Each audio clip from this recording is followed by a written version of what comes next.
Good morning, and welcome to the International Landscape, Success Stories in Mobile Learning Around the World. I'm Susan Silvera, and I'm responsible for global education initiatives with wireless reach at Qualcomm. And I'm very pleased to introduce our fabulous panelists, Anita Stewart, Tony Bloom, and Mike Tricano. Anita is Senior Vice President of Global Strategic Partnerships and Development for the nonprofit educational organization Sesame Workshop. Stewart spearheads partnerships that harness the power of media, including mobile and digital platforms, to deliver critical educational messaging to children and families around the world, particularly the underserved. Stewart's group is responsible for developing private and public strategic partnerships for the Workshop signature children's series, Sesame Street and the Electric Company in the US, as well as for productions throughout the world, including China, India, Brazil, South Africa, Nigeria, and Mexico. And most importantly, Anita started out as a teacher. Tony Bloom works as Senior Education Technology Specialist in the Global Education Offices at USID in Washington, D.C. In this capacity, he provides advice and coordinates the exchange of good practice experience and the appropriate use of information and communications technology for education among HQ, mission staff, and other interested stakeholders.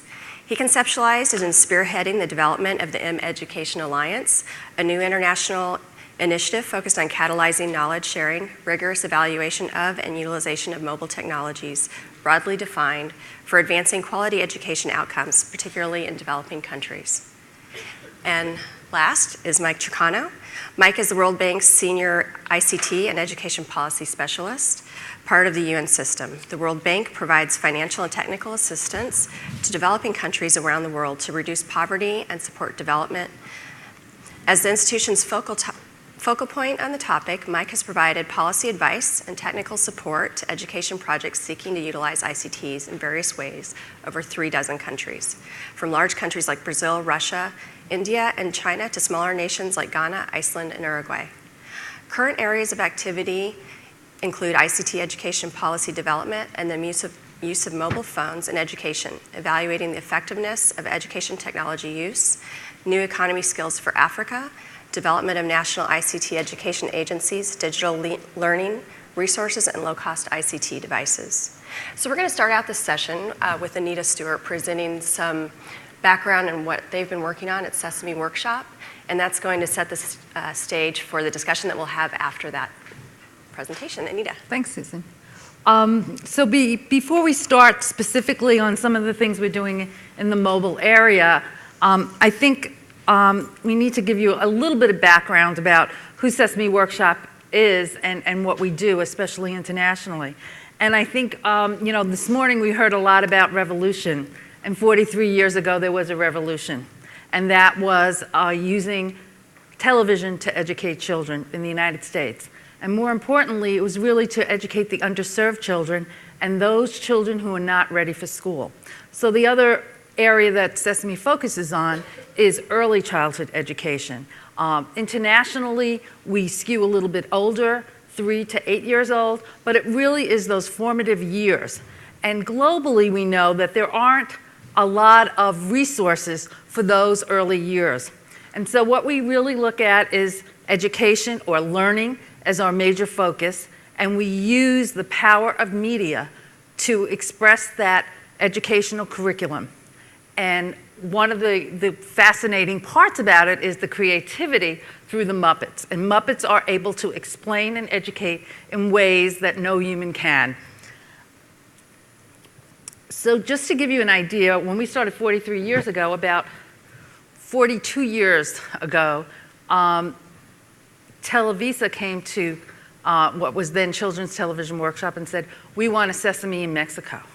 And instead of doing a direct translation, which was very difficult, we looked at what are the needs in that country? What are the educational needs? How can we really develop something that's very specific to that country?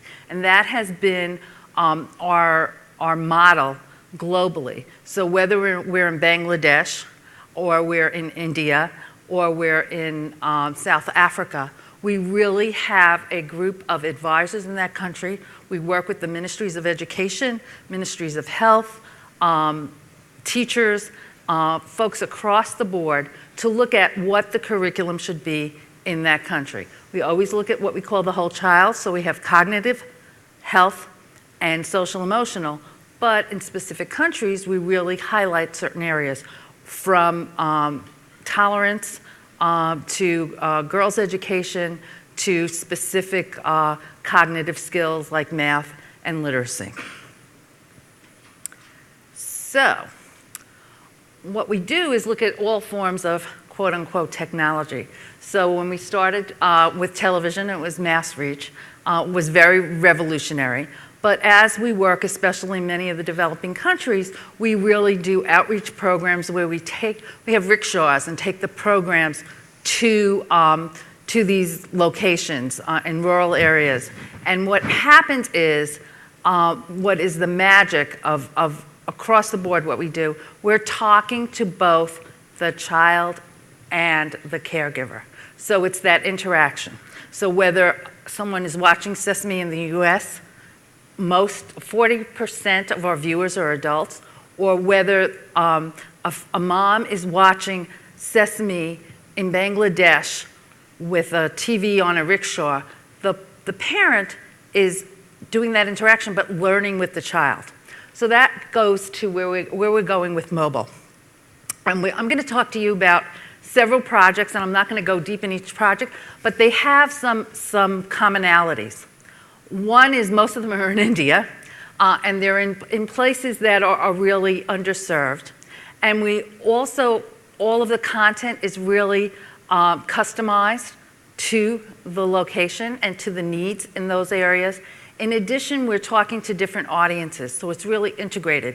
In one case, we're talking to families. In another, it's within the schools and the teachers and the families. So we're really looking at it from an integrated approach. These are what we would call pilots. It gives us a lot of, I think we can have a lot of conversation around this. So one project, we call it the radio phone project, but it really is using a feature phone which has video capability. And what we have done is our folks in India, we have a whole group in India, have trained moms, and then they work with their children 4 to 9. And what is on there are, you press listen, and there are songs and audio type programs, if you will. Read an ebook, and then see there's a video. So that's the kind of curriculum that is there. A lot of it revolves around health and health education. The second project is an extension, which is in the classrooms. Again, using a high-end feature phone. We connected it also with radio stations via streaming. And the audience is 45 primary school teachers. And that's in I always say it wrong. Oregon? Got it. And so what we see is that there are 3 things that we think that really have impact. One is obviously the curriculum and the Muppets and the creative and all of that. The second is the interaction with the parent or the caregiver or the teacher. And the third is the actual device. This is something new. This is an easy way for me to learn. And when you're looking at low literacy, when you have the audio or the verbal, you're getting your messages across much easier. So we've gotten major feedback from those 10 families about, I learned about vaccinations, I learned about, and behavioral changes and washing hands, etc. So the next program we did is a classroom pilot where we trained supervisors, and then the supervisors worked with the teachers, and these are government schools, and then it went down to the students in the local communities. And we then also integrated it in the classroom and in the community from 2 ways. There was preloaded audio and video. In addition, what we looked at is a teacher training video, which we're going to show you a little about. But we also had these projectors to have the video on projectors in the classroom. In addition, we've integrated it with a lot of our print materials and games so that it really is kind of a 360 approach. We're going to show you the video quickly. I think it's only about a minute. And this is the teacher training video. This is what the teacher would see. तो मस्त बात है इस जगह की, गली गली में बात है इस जगह की। यहाँ है खलबली हंसी सर पर चढ़ी,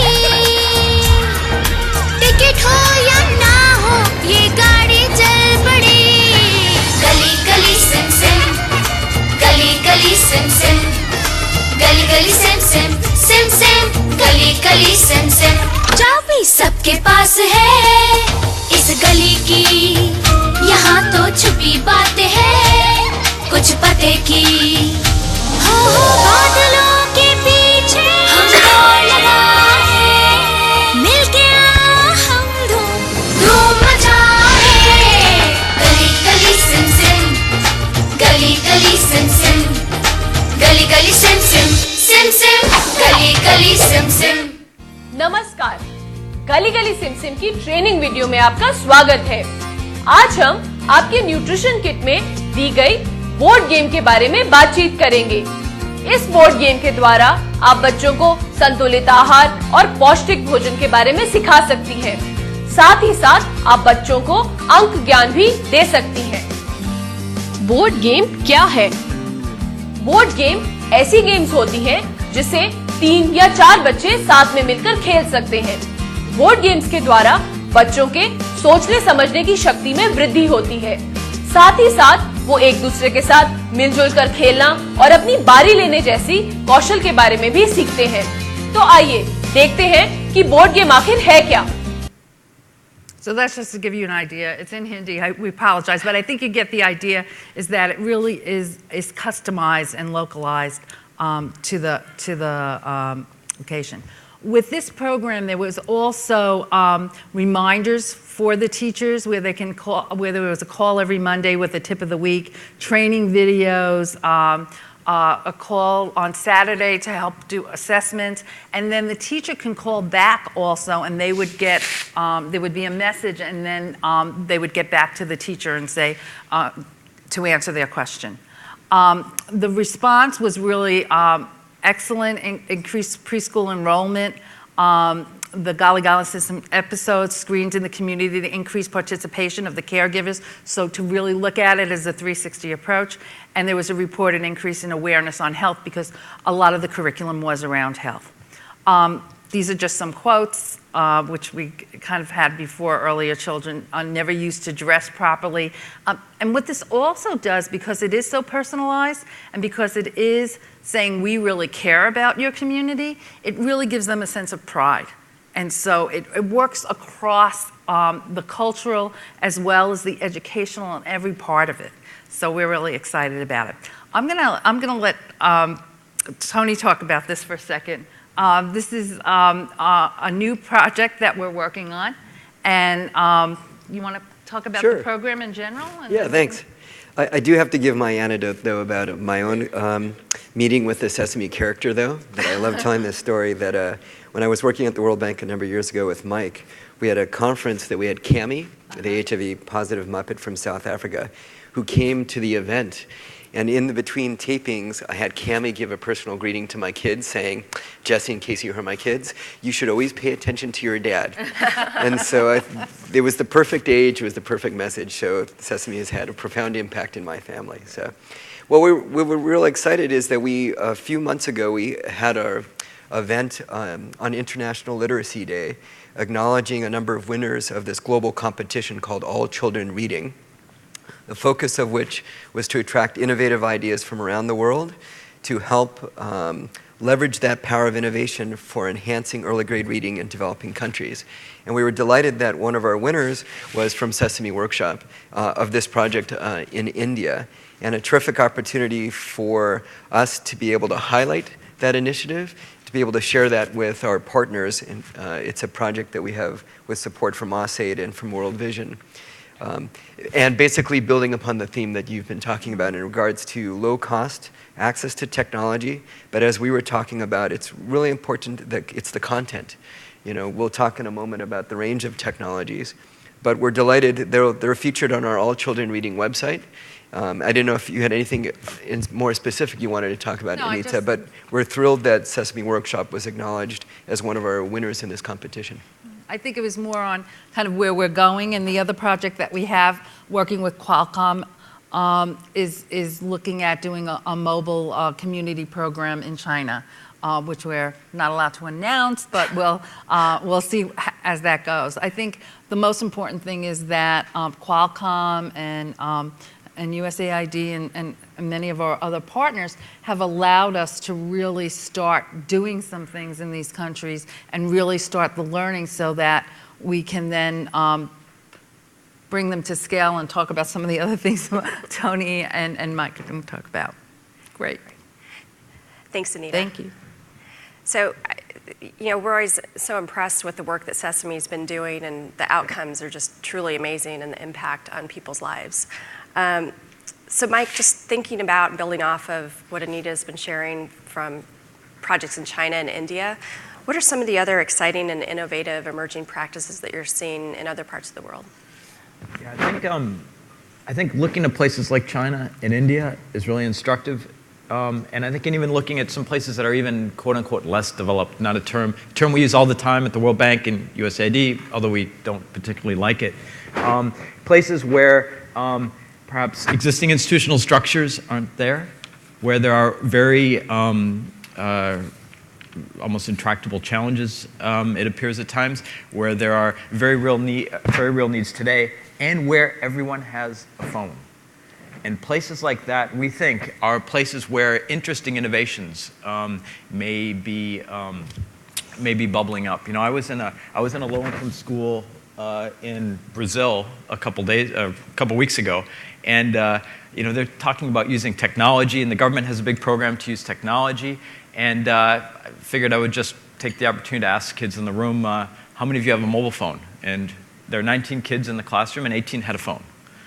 And I also noticed that a number of them had the same backpack, so I asked about the backpacks, and the government had provided a majority of these students with their own backpacks because they couldn't afford backpacks, so they spent $5 on backpacks, and yet every kid in the room had a phone, and they were using them to text each other, to do interesting things, in addition to all the things they were supposed to be doing with the technology that the school had purchased for them. And I think environments like that, I think, are where, and we can talk about some of the specifics, are where we're going to see lots of interesting things emerge. Great, thanks. And speaking more about mobile, generally, and from the keynote today, we tend to think about e-readers, smartphones, tablets, but, and at least from Qualcomm, our perspective is anything that's connected and is portable can be mobile. But from looking at some of the developing markets, what are some of the, broad definition of mobile? It's interesting. I always used to define a term we often use as information communication technology, which embraces a range of technology. And I always used to talk about it from puppetry to satellite, because the C is communication. And so whatever device or technology that's appropriate, cost-effective, and scalable, I would consider part of the range of technologies that could be used. How many of you are carrying a flash drive right now, like you have a flash drive, right? So you probably have a 1 gigabyte flash drive, right? We certainly consider that a mobile device. How many books do you think you could fit on a 1 gigabyte flash drive? Anybody? Just throw it, what? 10,000, okay. You can fit 5,200 page books on a 1 gigabyte flash drive. What's the next level up above a gigabyte? Who knows what's above a gigabyte? A terabyte? So it's not going to be that long before we have terabyte flash drives. Really, it's a question of time. You could fit 4 million books on that flash drive. So you think about what type of range of technologies you could use. Anita, I like that you talked about a Pico projector and the combination of content projecting devices and using a low-cost video projector such as a Pico. We're seeing projects with e-readers. We have an initiative with World Reader, which is using Kindles in Ghana, that they're exploring the use of e-readers in Ghana, and USAID has done an evaluation of that project. So I think it's really across the board a range of technologies that we would consider mobile. Yeah, and I guess another way of looking at it is what isn't mobile today, or what isn't potentially part of a mobile system. Whether we're talking even about projectors, whether it's a small projector you take with us, but the interconnectedness of all these devices. I don't know I mean, can you guess which of these is the phone and which isn't? Probably not. They're certainly both mobile devices. But what we're seeing with the blurring of lines with even the e-readers, so the dedicated e-reader, the Kindle, those types of things that we're used to, we're seeing lots of products, especially from China, being sold in bazaars, let's say across Africa, things that are really, really hyper low cost. Purpose-built devices, whether they're e-reading devices or do other things, portable gaming devices as well. That enter these markets, and when they're at price points of $5 or $10, and people are willing to spend that money like they do in Brazil on a phone, we just see the proliferation of almost everything. We're asking ourselves, what isn't mobile today? And I know there are colleagues here from Tanzania in the audience. They're right up there. And so I'm curious, how much does a smartphone cost in Tanzania now, the lowest end smartphone?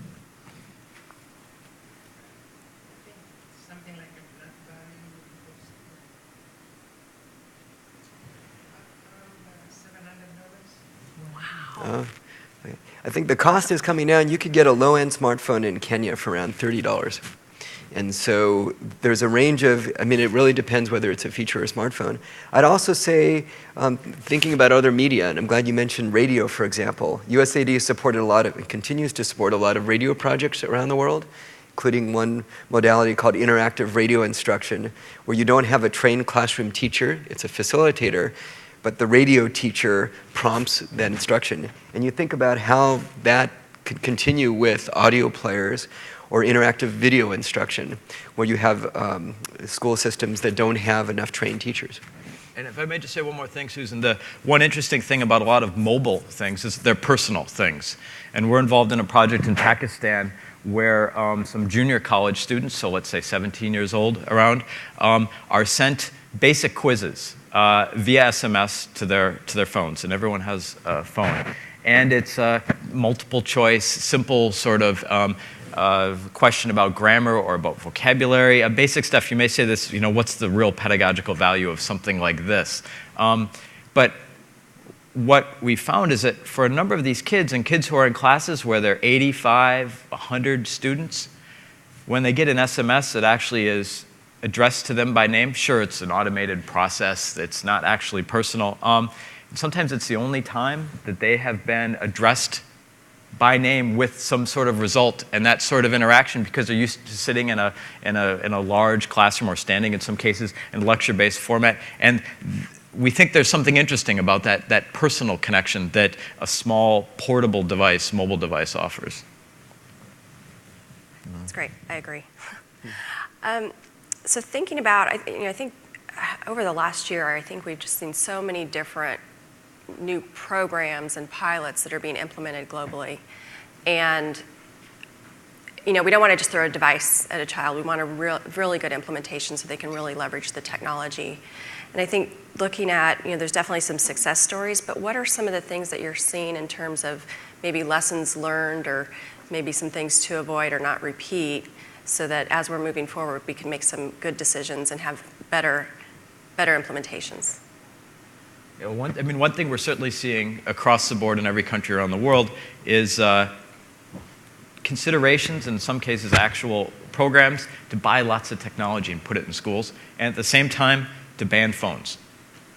And it's interesting that a government is going to spend a lot of money to provide computing devices and not take advantage of the fact that there are perhaps low-end computing devices already circulating in the classroom, like this classroom I was just in Brazil a couple weeks ago. So this is, I think, unfortunate. And it's understandable in many ways. How do we take advantage of this diversity of devices? We're challenged here in rich countries like the US in figuring out approaches to accommodating a diversity of devices. Bring your own device, bring your own technology approaches are really evolving. But we think this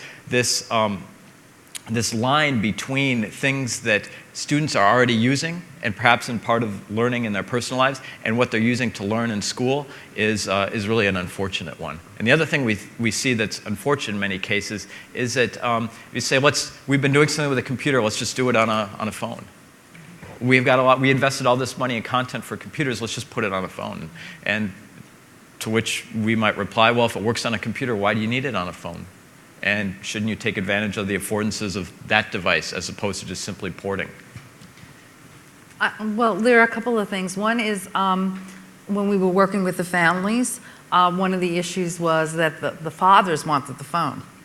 And so we had to educate the fathers and tell them why this was good for the whole family, et cetera. And I think there is, to some degree, an inequity when it comes to use of the cell phone or ownership of the cell phone, especially in a lot of the developing areas. So in some countries, or that one cell phone in that village is the tie to economic, whether it's agriculture, et cetera. And so how do we turn that into kind of, it takes a village. How does that one phone in that village become the education source, et cetera? And I think the other thing is this whole issue of understanding the culture and how you really look at, quote unquote, informal learning. That these mobile devices allow you to learn we talked about that this morning. I mean, you can learn any place, anytime, and it's not necessarily structured. And how do you take content and curriculum that works across all of those times? Sesame has been able to really do that in the United States across lots of different platforms. And we have to figure out how to do that across the board in other countries. I'd also say that what we've observed is there's typically still compartmentalization of where the ICT innovations are or the diffusion within ministries of education.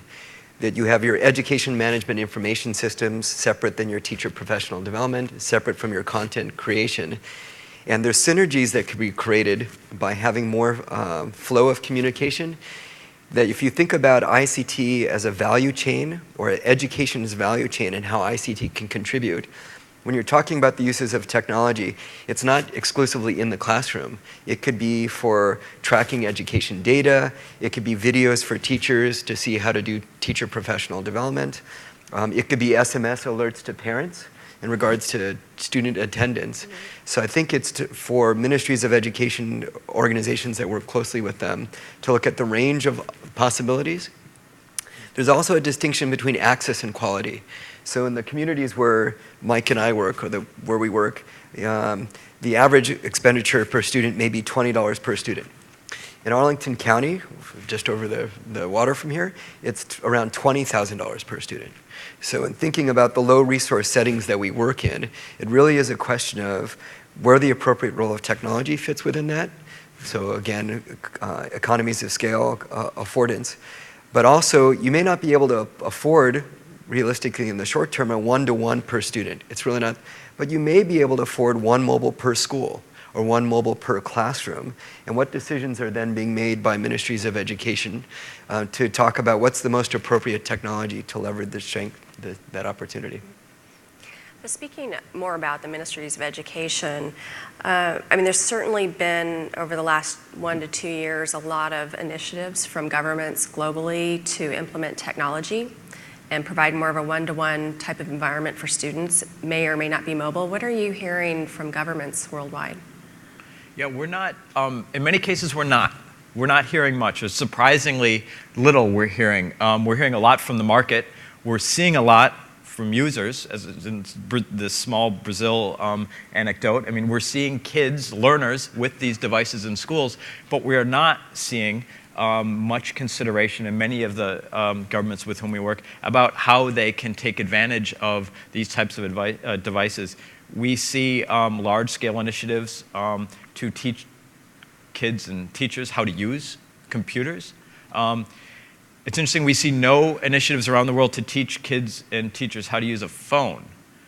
And we do wonder, with all of the effort, we have certainly nothing against basic computer literacy courses. They serve very real needs. But it's interesting that there's so much of a focus on teaching something that will allow you to do something, where in other cases you have devices that people somehow have figured out how to use. And that sort of, I think that mindset in a lot of places where people started thinking, in the places where we work, maybe 10 years ago, 15 years ago, and 10 years ago in a real way, and 5 years ago maybe really actively, about doing things with technology, they're thinking about what our models were maybe 10 or 15 years ago. and yet making investments for the next 10 and 15 years. So one of the big, I think, areas of interest in trying to understand how to overcome is how do we scale? There are so many promising and successful pilot and small initiatives, and the question is how do we move those forward beyond private funding to really make impact and reach a broader audience and broader usage? Well, I think it also goes back to this issue of what are we scaling? Chris had mentioned it in his presentation, the distinction between access and quality. So for example, when we often hear people talk about 21st century learning skills, I often respond and say, do you mean learning how to read? You know, that's a 21st century, if you don't know how to read, the foundation blocks upon which. So I think in regards to our conversations around scale, as we engage with ministries of education, they're interested in increasing reading skills. You know, in countries like Mali, after 2 years of primary school education, you may often find that 90% of your kids in school can't read a single word. So really working at the fundamentals about how you increase the quality of education. In that context, I would say that there's then, as Mike was talking about vis-a-vis technology, there have been examples, and maybe Mike, if you want to talk about OLPC in Uruguay, for example, that have been focused on access. But really, it's looking at the content provision. I'd say sort of just three sort of ingredients. One of which is public-private sector partnership, collaborating with organizations that are doing really quality content like Sesame Workshop has got to be part of the formula. Working with educational publishers, how do we sort of identify quality content and make that available? In the context of reading, one of our challenges would be a lot of the success for reading is about mother tongue. And so how do you take content or the adaptability that technology can provide to make those type of resources available to the learners we're trying to reach in communities around the world? I'd also say that youth have to be part of your formula. For what's really exciting with technology is definitely use your young people as resources in every classroom in the world. You know? And so co-teaching or co-introducing technology, how do we sort of build upon that opportunity? So. Yeah, and I think this issue of scale, where we see it in the mobile space is we see it outside of school. We see it in formal learning opportunities, and we see it funded by users, not even by companies, investments by companies. Things like BBC Janala in Bangladesh, where they offer some basic English literacy sort of learning materials and audio materials, where you can pay for the price of a cup of tea, which is quite affordable. People can get a short English lesson, and so it's funded by users. We see a lot of work around test preparation, for better or for worse, certainly in Asia. Outside of school, where there's a tradition of having, whether they're called cram schools or whatever you want to call them, but extra school tutoring, we see that the mobile device oftentimes is a useful conduit for additional practice, oftentimes perhaps not of the best pedagogical value, drill and kill sort of stuff. But we see a lot of growth in there. And this, I think, where we see user growth paid for by users, I think this really highlights some of the really acute equity challenges that lots of governments have, where there are certain groups in their populations who are able to take advantage of some of the new services and new products of these things, and there are other ones that are not able to do it. So I think while we see sort of user pay as the growth or the engine for growth for scale in many places now, I think governments need to think about what role, if any, they may have in this whole environment. I think also there's I think we're saying it, but bluntly, using the technology that's already there and using those cell phones that are being used for other things, how can we really, and the idea that it takes, the cascade effect. So it can be that one cell phone that reaches many, whether it's for teacher training or it's for community centers, et cetera. And, again, it goes back to what the content is and who decides what that content is and how is it really relevant to that culture. So I think scale is there if we just turn around some things. We kind of twist it a little, and I think we have to make people realize. I think that's the big. It's a communication. It's an education. We have to educate people on how to educate, so to speak. I mean, now that you're saying that, I almost think that maybe we're making it too difficult. Yeah. The challenge when it's like right in front of our eyes, it's just providing the content and availability on the devices that exist already. So, Tony, can you tell us a little bit more about what USAID is doing specifically in this space? I know you're leading a new initiative. Okay. And maybe we could put the slide up for the Education Alliance. USAID traditionally and historically has been exploring a variety of technologies across a variety of sectors. So again, we've been proud to partner with Sesame Workshop in a number of the countries that you showed, Anita. I know we've been engaged in collaboration. We haven't been able to. We wouldn't be in those countries if it wasn't for USAID. Yeah. Bangladesh, Indonesia. And so we're really excited by the range of partners we'd work with, but also identifying new organizations, particularly those from local communities. So we've had two initiatives, one of which we alluded to, these grand challenges. How many of you in the room are familiar with the grand challenge models? Have you, grand challenge for development? Gates Foundation has had it, others as well. We launched the second grand challenge at USAID called All Children Reading, the focus of which was identifying innovations for promoting early grade reading practices in the two areas of education data and then access to teaching and learning materials, where I mentioned where we were delighted that Sesame Workshop was one of the winners. It's part of a theme that our administrators are quite interested in on open source for development. Where do we get new ideas, non-traditional players that we could use to address some of these seemingly intractable problems? So All Children Reading was the second grand challenge. The first was Saving Lives at Birth. We have one on open government and some others as well. So that's one activity, and you could see the description of the finalists at the allchildrenreading.org website. And we hope there will be a variety of other activities that flow from that, including tracking the progress of our finalists.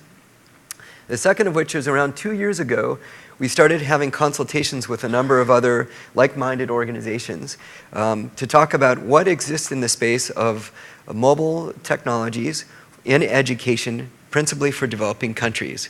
And what we found is that there was no sort of singular body or association that was helping convene conversations in this area. But as I mentioned, in terms of the low resource settings where we work, it's increasingly even more important that we make smart investments and avoid duplications of effort. And so we convened then from that consultation process a number of organizations that are then represented as part of this Mobiles for Education Alliance. So all the way from our colleagues at World Bank, UNICEF, UNESCO.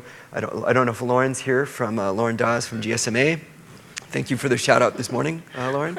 And a variety of organizations, industry associations, foundations that are interested in this common direction.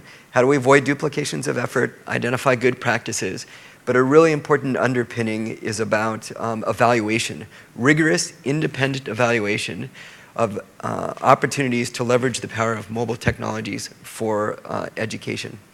So we had our second symposium just a few months ago with 200 or so participants from around the world in Washington, D.C.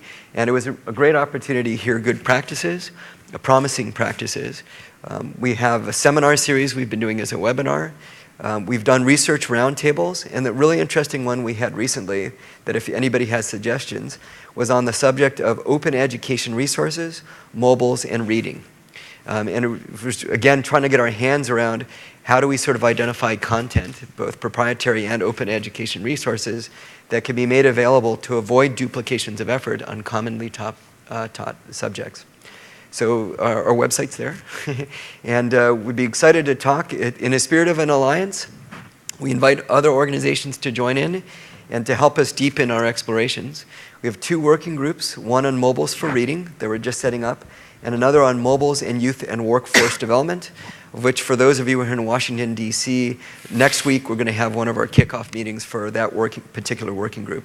So I'd be happy to answer any additional questions. And what isn't up there is the URL, and it's just meducationalliance.org. Thanks for watching. Good point. Yeah, there we go. meducationalliance.org. Great.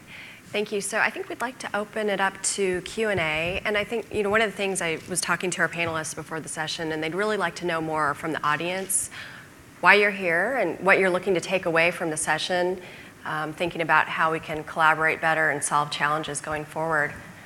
If anyone has any questions.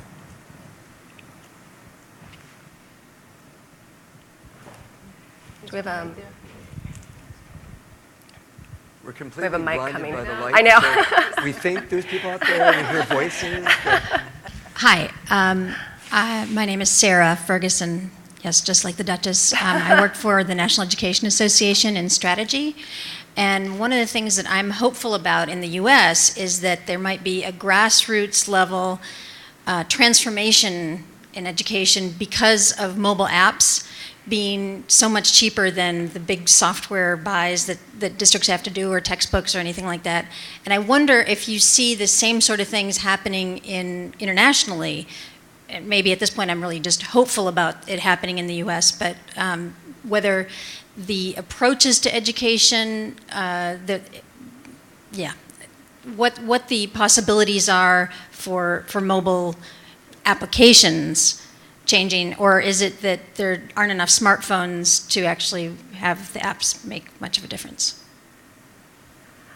Yeah, so a big question. So certainly we see the content on whatever device. I mean, everyone knows the problem that publishers are facing now, just like their colleagues in video industries started to face perhaps a little bit sooner, and of course what happened in the music industry about a dozen years ago or so.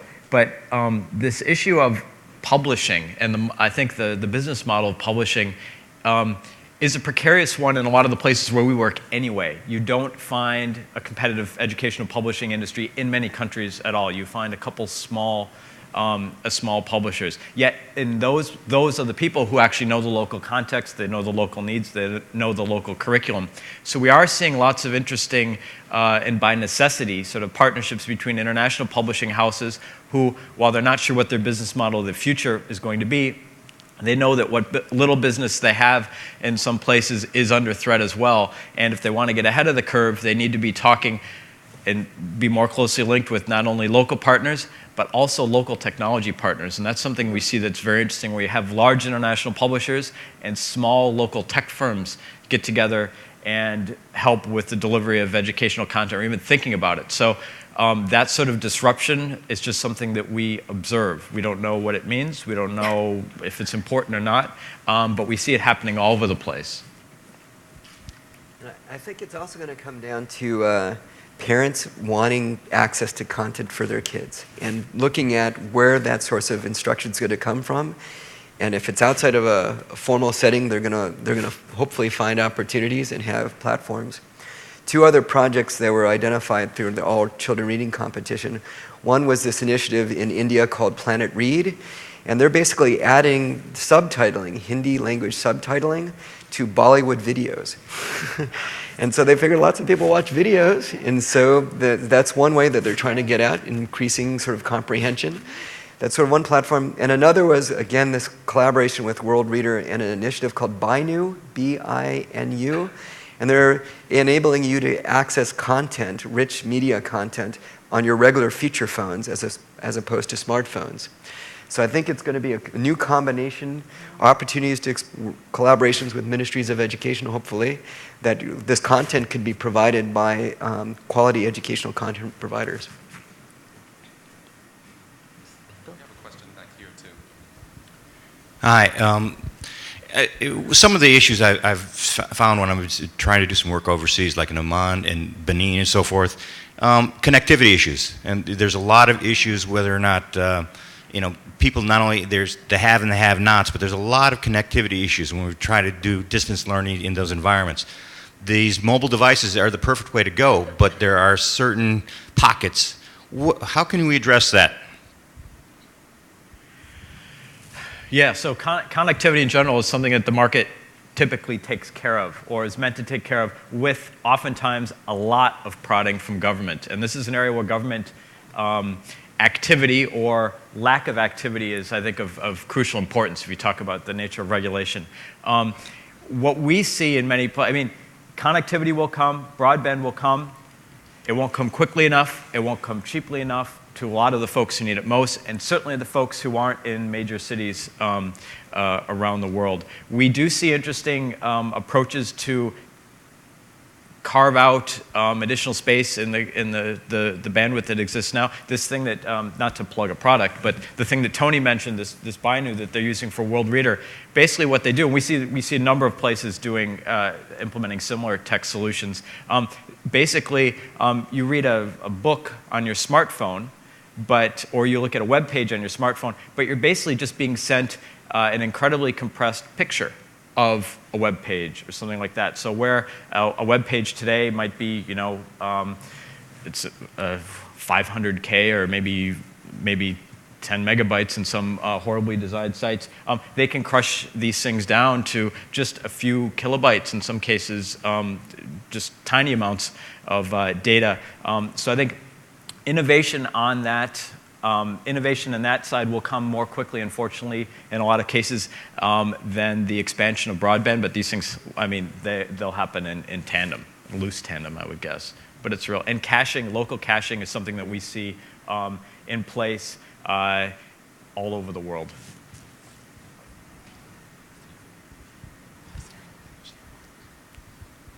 Hello. You're focusing a lot on the international market, focusing on a developed country, putting aside the first world. Any examples of innovative approaches in other countries that might be applicable to the US? Well, so there's a question of what is it, if it happens in a less developed place, is it not relevant to the US? So I remember in the late 1990s where they started doing, you could do some banking services on your phone, and in Europe as well, and that stuff pretty much died by about 2001 in most places. It died a little bit later, perhaps in Europe. And then it exploded in the Philippines because they didn't have access to banks. There weren't banks, or they didn't want to carry lots of money. And so a lot of the innovation around sort of mobile banking happened in places like the Philippines and Kenya, and now it's coming back to here in the U.S. So I don't follow the U.S. market as closely as other places, but I would just maybe turn it over to the folks here. A caution about where innovations are emerging. I think there are and will be interesting innovations emerging from places that aren't like Washington, D.C., that will be relevant to Washington, D.C. Definitely. Hi, my name is Nevin Katz with Education Development Center. We actually have had a project in Mali where we've been delivering professional development to teachers, and what struck me about this is that it was done via feature phones because those were the level of devices that were available.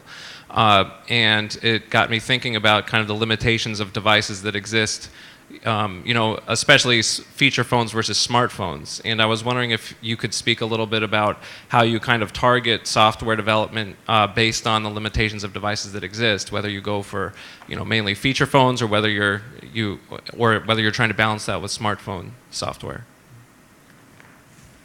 Well, I'd say our focus isn't on the technology as such. It's about what you want to do with it and what's accessible, and how does it, for example, increase learning outcomes. So I know EDC has been a pioneer I had mentioned interactive radio instruction, and now is exploring the use of feature phones. And a colleague of yours was talking about just the SIM card itself.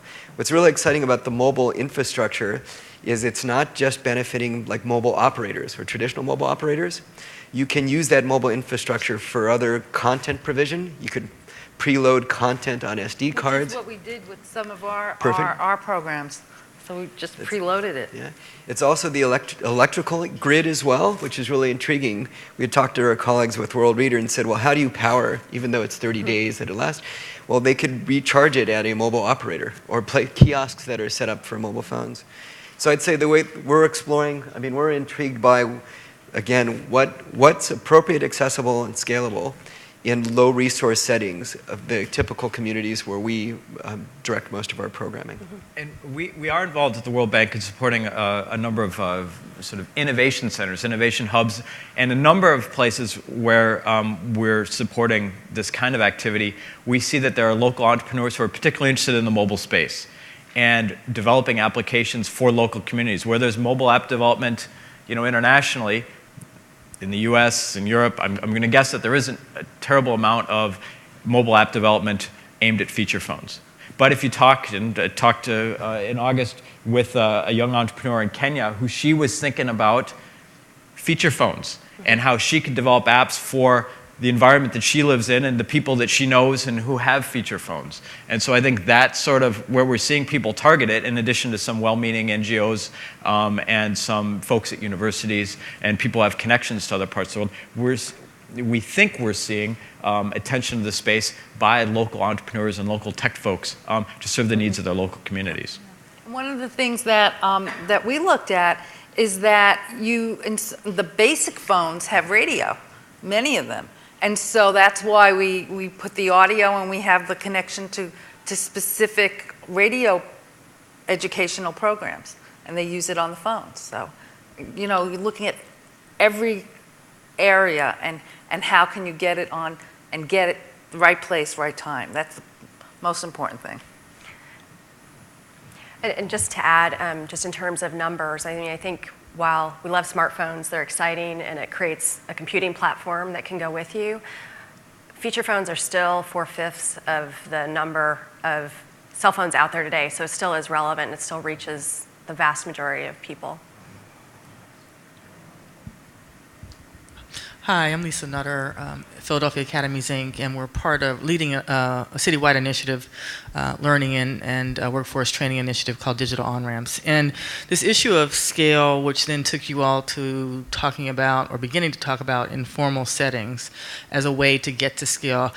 Could you unpack that a little bit more? Because I think there's a lot to be learned, particularly from the developing world, around how you build community around these different ideas and how you build capacity, because it seems to me when we say informal settings, it's not like these people not like people in informal settings don't also need some capacity to deliver the right messages, to know how to use the technology, et cetera. So I'm just wondering how those tentacles kind of, what's the structured process, or what's a good way of thinking about how to do that?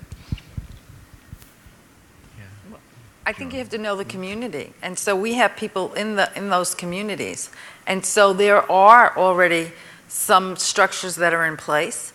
Where in certain communities in India and in Africa, there are people in that community that tend to be the center of it, and how do you take advantage of that?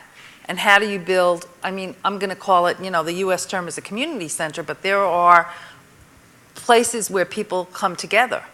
And I think it's also, it's so cultural. I mean, you have to be in those communities, understand how they work, and then say, okay, this is what might be available, and then bring it out. And we did a lot of training. There was a lot of training in all of those programs. And they kind of cascaded down, whether it was the family or whether it was the teachers. So I think a lot has to do with understanding the community, understanding how they work, and then going in and really working with them. And, you know, it's kind of a ground up. I mean, that's how you build scale, bottom up. Hi, Stephen Luke from FHI 360. And Tony, you had mentioned the administrator's interest in open development. And I was wondering if you or any of the other panel members have any examples of compelling innovations that are leveraging open development or crowdsourcing to serve education. No, that's a great question. Yeah, it's a little bit of a confusing term in regards to the concept of open source for development. Doesn't exclusively mean like open source software or open education resources. It's kind of one of those things like it's an elephant in a dark room. It means something different to every person who touches what part of the elephant.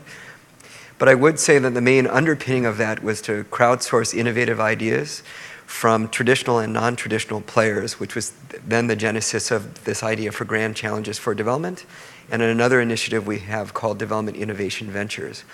And I think what we found with our call, this All Children Reading Competition, is we received over 450 applications from 75 countries around the world.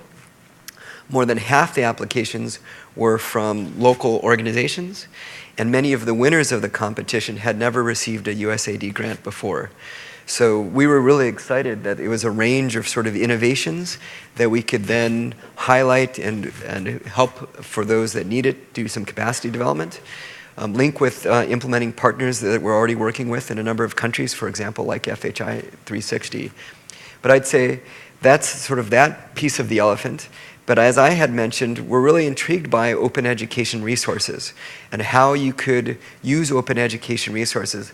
We've heard from some ministries of education that they're intrigued by this idea.